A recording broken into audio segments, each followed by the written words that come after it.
Hi there, this is John Wilkinson again from History Made Easier, with the first of a series of presentations that take a look at how you should approach the different questions on paper 2 by using past Treaty of Versailles questions. I've done a series using questions from past papers focused on a variety of topics, and last year I did a series on papers focused on the League of Nations. Do check them out too, because it is the approach to these questions that will get you your marks. But to try and to make these presentations using past Treaty of Versailles questions different, I'm going to try and make as much use as I can of examiners' reports. I hope this works for you. It's been a super tricky one for me to set up. You'll need to watch it on your computer because to fit the sources onto the slides, I've had to keep the font size small, and you will want to pause on each slide. So here goes. Now, this first presentation focuses on what is by far the most frequently asked question on the source paper. How far two sources agree? You can see that the question carried 7 marks, and I would let that guide my response. 7 marks. Can I find 7 points? The other point I would make straight away is that there's a lot of text to read. How do I make the best use of my time? That clock is ticking away in the exam hall. Well, read source A and identify each point that is made. I've highlighted them here on the slide in yellow. You just have to circle the first word, or better still, put a number against it. Now I've noted 8 or 9 points, I think, and though I still need to find where the sources agree and disagree, I'm on my way for full marks, I hope. Now, read the second source. And I know I'm still showing source A here, but we will get to source B. And for every point that agrees with source A, put a tick. For every point that disagrees with the first source, put a cross.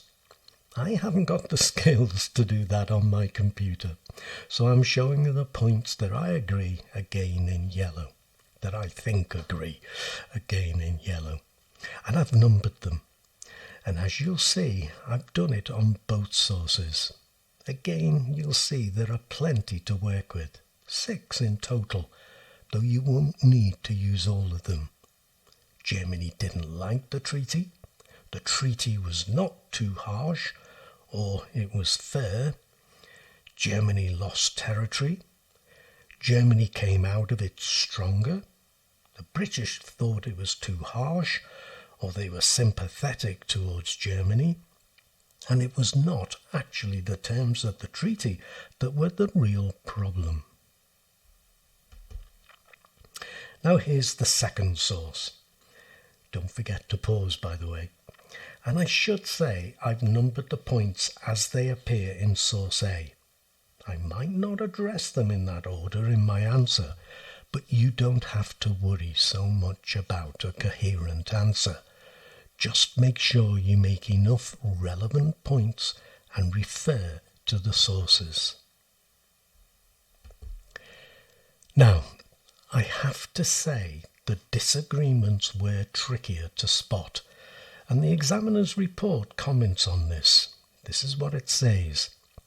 Candidates found it harder to find disagreements, but they are there. And anyway, a couple of them would help earn you full marks, 3 at the most. A few things to say though when dealing with sources. Sometimes it's what a source infers rather than what is explicitly stated in it that you can pick up on. And sometimes it's what a source emphasizes. Think about that when you see my answer and when you look at sources in that exam hall. Something else. In this kind of question, you may actually use the same part of the source in different ways. That's okay. You can often use the same part of a source in different ways. Be confident about your decision making. So, this is where they disagreed. Source A suggests the treaty didn't last because it contained contradictions, while in source B it was because of the way the treaty was applied. Source A implies the treaty had faults, but source B implies it was a good treaty, as good as could be achieved, indeed that it couldn't be blamed. Now the point about Germany being made stronger has a point to it that disagrees as to why. Source A claims Germany was made stronger by the splintering of the Austrian and Russian empires, whereas source B says it was made stronger by the creation of Poland. So the sources agree that Germany was made stronger, but not why this was so. And finally, in source A, the real problem for Germany was the atmosphere in which the treaty was presented to them, while in source B, the real problem for Germany was its defeat. Now, before I show my answer, a few final comments. The mark scheme instructs examiners to give between 3 to 5 marks for only agreements or disagreements. So if you're really struggling for balance, try to give just one contradictory point. And look at how the examiner's report concludes. This is what it says. Candidates should avoid summarising each source and then asserting that they agree or disagree. What worked best was a point-by-point comparison. Think about that.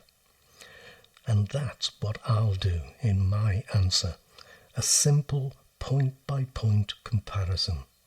But do note, I can't just write 2 lists because I'm instructed to explain myself in the question. And the best way to do that is to refer to the sources. It is a source question, after all. But I'll keep these explanations as brief as possible. And do also note in my last sentence, I do answer the question.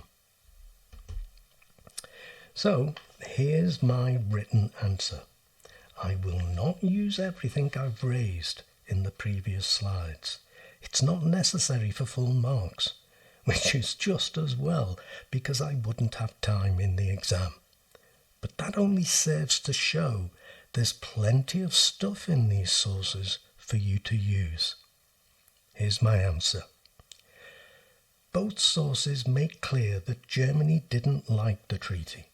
Source A describes it as highly distasteful to Germany, and source B refers to German objections. Yet they both say that the treaty was not too harsh, by no means fatal, source A, and not excessively harsh, source B. Indeed, both sources say that Germany came out of it stronger, potentially stronger than before, source A, and potentially more powerful than it had ever been before or since, source B. And ultimately, both sources say that it was not actually the terms of the treaty that were the biggest problem, though here I can turn to disagreements or differences, because whereas source A says it was the atmosphere at Versailles, source B says it was the acknowledgement of defeat. And though they both refer to Germany being stronger, source A says it was because of the splintering of the Austrian and Russian empires, whereas source B puts it down to Poland becoming a buffer between Germany and Russia. Ultimately, though, source A claims the treaty had flaws, but source B implies it was as good as could be achieved. Still, because both sources do say that it was not the terms of the treaty that was the big problem, I would say they agree more than they disagree. Now, I have 18 past papers on the Treaty of Versailles and the Paris Peace Conference as a whole, plus their mark schemes, plus the examiner's reports. It's the kind of thing we can work with in tutorials, if you think that might be useful for you. If you've been listening to my videos, you know the drill. Get your parents to contact me at historymadeeasier@gmail.com and we'll see if we can sort something out. But for now, let me thank you for listening and wish you the very best of luck in your studies. Cheers.